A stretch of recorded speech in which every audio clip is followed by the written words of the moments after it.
ମୁକ୍ତି ଧନଶ୍ରୀଙ୍କୁ କହନ୍ତି କି ଆଣ୍ଟି ଆଦିଙ୍କ ପାଇଁ ଆଉ ମୋ ପାଇଁ ମୋ ଅତୀତ କେବଳ ଗୋଟେ ଅତୀତ ହେଇକି ରହିଯାଇଛି ଆଣ୍ଟି। ବର୍ତ୍ତମାନ ଆଦି ମୋ ସ୍ୱାମୀ ଆଉ ମୁଁ ତାଙ୍କ ସ୍ତ୍ରୀ।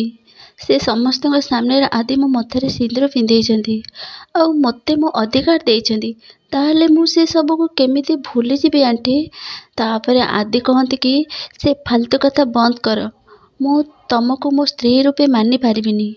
ମୁକ୍ତି ପୁଣି କହନ୍ତି କି ଓହୋ ଦୁଷ୍ଟ ଦାନବ, ମାନିବାକୁ ତ ପଡ଼ିବ ନା। ମୁଁ ଏ ଘରର ବୋହୂ ହବାର ସୌଭାଗ୍ୟ ଆଉ ସ୍ତ୍ରୀ ହବାର ଅଧିକାର ଯେତେବେଳେ ନେଇ ଫେରିଛି, ଏସବୁ ଛାଡ଼ିକି ନା ମୁଁ ଏବେ ଆଉ କୁଆଡ଼େ ବି ଯିବିନି, ଆଉ ଖାସ୍ କରିକି ତମକୁ ବି। ଆଉ ହଁ, ଆଉ ଗୋଟେ କଥା ନା ରହିଗଲା, ଆଉ ଗୋଟେ ଜିନିଷ ନା ବାକି ରହିଗଲା। ଚାଲ ଆଉ ଥରେ ନା ମୋ ମଥାରେ ସିନ୍ଦୁର ପିନ୍ଧେଇ ଦିଅ। ତାପରେ ମୁକ୍ତି ଆଦିକୁ ସିନ୍ଦୁର ଫରୁଆ ଦେଇ ଦିଅନ୍ତି। ତାପରେ ଆଦି ସିନ୍ଦୁର ଫରୁଆକୁ ଫୋପାଡ଼ି ଦିଅନ୍ତି ଆଉ କହନ୍ତି କି ଥରେ ତମ ମଥାରେ ସିନ୍ଦୁର ଦେଇକି ଭୁଲ କରିସାରିଛି, କିନ୍ତୁ ସେକେଣ୍ଡ ଟାଇମ୍ ସେ ଭୁଲ କରିପାରିବିନି। ଆକ୍ଚୁଆଲି କଥା କ'ଣ କି ଜାଣିଛ, ତମର କିଛି ବି ଭୁଲ ନାହିଁ।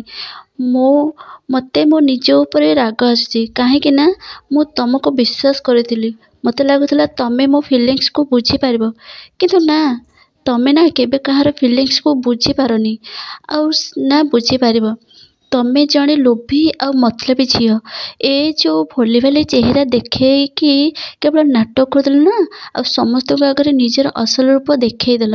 ତାପରେ ମୁକ୍ତି କହିବେ କି ଟିକେ ହସି ଦେଇକି କହିବେ କି ଆରେ ବାଃ, ଫାଇନାଲି ତମେ ମୋ ମଥାରେ ସିନ୍ଦୁର ଦେଇଛ ବୋଲି ମାନିନେଲ।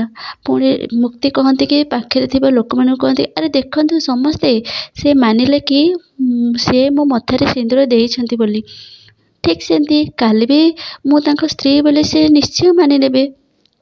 ତାପରେ ଆଦି କହିବେ କି ତମକୁ କ'ଣ ଲାଗୁଛି, ତମେ ଯାହା ବି କହିବ ମୁଁ ମାନି ନେବି? ଚୁପଚାପ ଭୁଲ ଲାଗୁଛି, ଭୁଲ ଚାଲିଯାଏ ଏଠୁ। ତାପରେ ପୁଣି ଆଦି କହିବେ କି ଏଠୁ ଭଲରେ ଭଲରେ ଚାଲିଯାଅ। ଆଉ ଆଦି ଗଲାବେଳେ ମୁକ୍ତି କ'ଣ କରନ୍ତି ନା ଆଦିଙ୍କ ହାତକୁ ଧରି ରଖନ୍ତି ଆଉ ଆଦି ମୁକ୍ତିଙ୍କ ମୁହଁକୁ ଅନେଇ ରୁହନ୍ତି।